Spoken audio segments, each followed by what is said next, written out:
Wah, teacher mau ngapain nih? Jangan-jangan teacher mau nyemplung nih gara-gara nggak ada yang subscribe. Wah, bahaya nih guys, bahaya. Buruan guys, subscribe buruan. Teacher mau ngapain? Mau nyemplung? What? Hey, good morning, how are you today? Selamat pagi buat adik-adik, teman-teman, dan juga rekan-rekan dimanapun kalian berada saat ini. Semoga kalian semua selalu dalam keadaan sehat ya.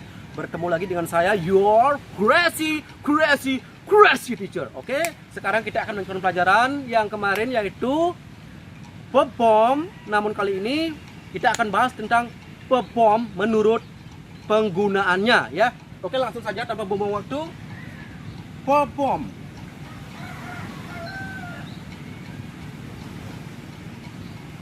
Bentuk kata kerja. Oke. Baiklah, menurut kegunaannya, kata kerja dibagi menjadi 3, yaitu infinitive, preterite, dan past participle. Ya, di sini ada 3, yaitu infinitive atau P1, ya, biasa disingkat dengan verb 1. Kemudian preterite atau verb 2, dan past participles ya, atau biasa disingkat dengan verb 3 ya. Oke, saya akan jabarkan satu persatu apa itu infinitive, preterite, dan past participles. Oke, yang pertama, infinitive.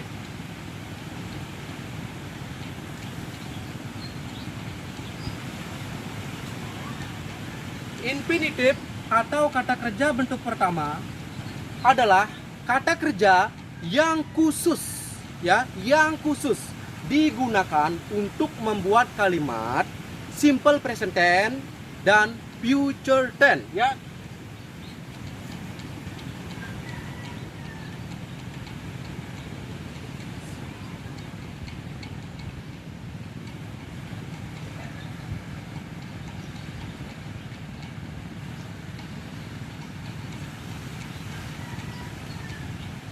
Oke. Apa itu simple present tense dan future tense? Nanti saya akan berikan penjabarnya satu persatu di pelajaran tenses. Oke. Kemudian yang kedua, ada yang disebut dengan preterite. Oke. Atau kata kerja bentuk kedua.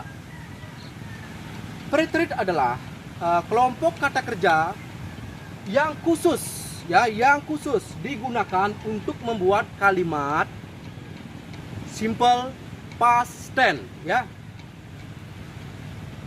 atau kalimat past tense ya, past tense. Nanti berikutnya juga akan saya jelaskan apa itu past tense biar kalian tidak kebingungan. Baik, kata kerja beraturan ataupun tidak beraturan, bentuk keduanya akan digunakan untuk membuat past tense ya. Kemudian yang ketiga, ada yang disebut dengan past participles ya, past participles, atau biasa disingkat dengan verb 3. Past participle adalah kelompok kata kerja yang khusus ya, ingat, yang khusus digunakan untuk membuat kalimat perfect tense dan juga passive voice. Oke. Di sini digunakan untuk membuat kalimat perfect tense dan passive voice. Oke. Inilah penjelasan kata kerja berdasarkan penggunaannya ya. Ingat, ada 3, infinitive, preterite, dan past participle. Oke. Sekarang kita akan melanjutkan pembahasan kita langsung ke tenses ya. Oke, berbicara masalah tenses, tenses tidak lain dan tidak bukan adalah perubahan kata kerja. Oke, biar kalian tidak bingung, sekarang saya akan menjelaskan satu persatu secara detail. Oke, apa itu simple present tense, future tense, past tense, perfect tense, or passive voice. Oke, baiklah, kita akan melanjutkan pelajaran ke tenses ya. Ini akan saya hapus.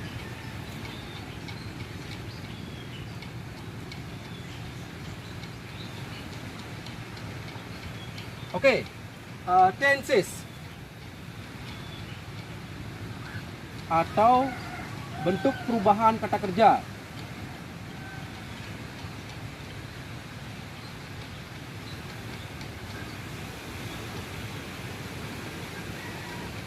Atau kadang tenses juga disebut dengan bentuk waktu, ya. Oke, langsung saja. Kali ini saya akan memberikan kalian 5 tenses dasar yang biasa digunakan dalam percakapan sehari-hari. Oke, langsung saja. Yang pertama ada satu, ya, ada simple present tense. Oke.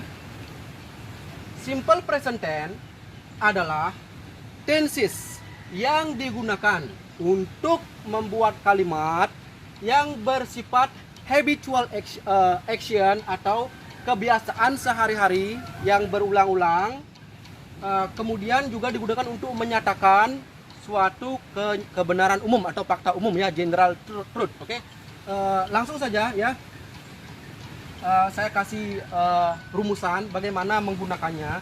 Simple present tense ini memiliki rumus.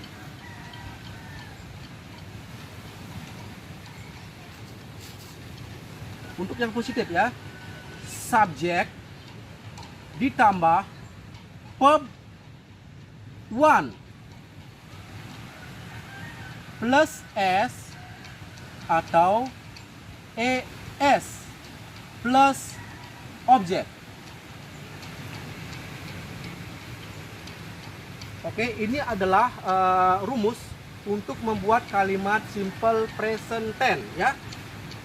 Langsung saja kita kasih contoh. Oke, yang pertama subjek. Subjek ada I, you, they, we, she, he, it. Oke, kita ambil saja contohnya saya, ya. Kita masukkan sini. I drink milk every day. Oke, I drink milk every day. Ini artinya saya minum susu setiap hari. Oke, lalu ini maksudnya apa? Kenapa ada es atau s di belakang kata kerja bentuk pertama? Oke, s atau es akan ditambahkan jika subjek di depan kata kerja adalah she, he, nama orang, atau it atau kata ganti, ya. Saya kasih contoh. Misal di sini, she drinks milk every day. Oke, lihat perbandingannya. Jika subjeknya I, you, they, we, maka kata kerja bentuk pertama tidak mendapatkan penambahan s ataupun es. Tetapi lain halnya jika subjeknya she, he, it atau nama orang, ya, maka kata kerja akan mendapat tambahan s. Lalu kapan dia mendapatkan es? Oke, saya kasih contoh saja langsung, ya. Nanti secara mengkhusus akan saya lampirkan di deskripsi video, ya, agar di sana kalian bisa baca lebih detail lagi, ya. He goes to school every day. Oke, ini adalah kata kerja bentuk pertama, ya, P1. Ini juga P1, ya. go merupakan kata kerja bentuk pertama, kemudian setelah mendapatkan es, dia menjadi goes. Oke? Ini artinya dia atau laki-laki pergi ke sekolah setiap hari. Oke? Jadi ini adalah beberapa contoh mengenai penggunaan simple present tense di dalam kalimat berita. Oke, terus lalu bagaimana jika kita menggunakan simple present tense di dalam kalimat negatif? Simple saja ya, tidak usah bingung karena simple present tense memiliki rumus ya. Jadi kalian bisa masukkan nanti di dalam rumusnya ya. Ini untuk negatif. Oke. Subjek ditambah do atau does tambah not tambah verb one tambah objek. Oke. Subjek ditambah do atau does ditambah not ditambah verb one ditambah objek. Oke, biar tidak bingung saya akan kasih contoh langsung di sini. Kita pakai yang ini saja. Pertama, I do not drink milk every day. Oke. Kemudian kapan does digunakan? Does digunakan jika subjeknya she, he, it, name. Contohnya kita pakai yang ini saja ya. She does not drink milk every day. Oke. Kalian bisa lihat kenapa di sini tidak ditambahkan s di belakang drink, sedangkan untuk kalimat berita dia mendapatkan s. Karena di depan kata kerja ini does sudah mendapatkan s, jadi untuk kata kerja kedua tidak lagi ya. Kemudian kita lanjut lagi ke pembahasan yang ketiga, bagaimana cara membuat kalimat simple present tense di dalam kalimat tanya ya, atau bagaimana cara bertanya dengan kalimat simple present tense. Saya akan hapus ya yang ini.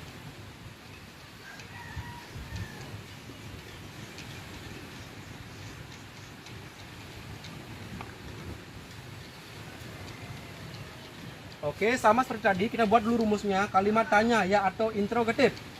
Rumusnya adalah do atau does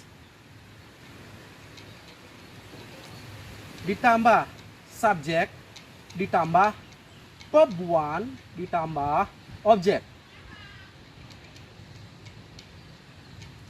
Langsung saja kita kasih contoh.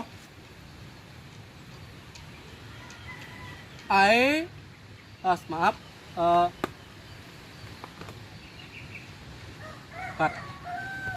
Oke, langsung saja saya kasih contoh ya. Do you drink milk every day? Oke, artinya apakah kamu minum susu setiap hari ya? Rumus ini berarti apakah ya? Apakah? Jadi kalau kalian mau bertanya apakah di dalam menggunakan kalimat simple present tense, kalian tinggal menempatkan do atau does sebelum subjek ya, kemudian diikuti oleh verb one, kemudian diikuti oleh objek. Oke. Ini contoh yang pertama. Contoh yang kedua. Does he drink milk every day? Oke. Artinya, apakah dia laki-laki minum susu setiap hari? Oke, ini sampai di sini dulu pembahasan tentang tenses simple present tense. Semoga kalian bisa menangkap dan mengingat. Jika memang ada hal-hal yang perlu ditanyakan, silahkan lampirkan di kolom komentar. Atau jika ada yang kurang jelas, kalian nanti bisa langsung mengeceknya di deskripsi video. Oke? Sekian dari saya. Jaga diri dan kesehatan. Salam Tensis.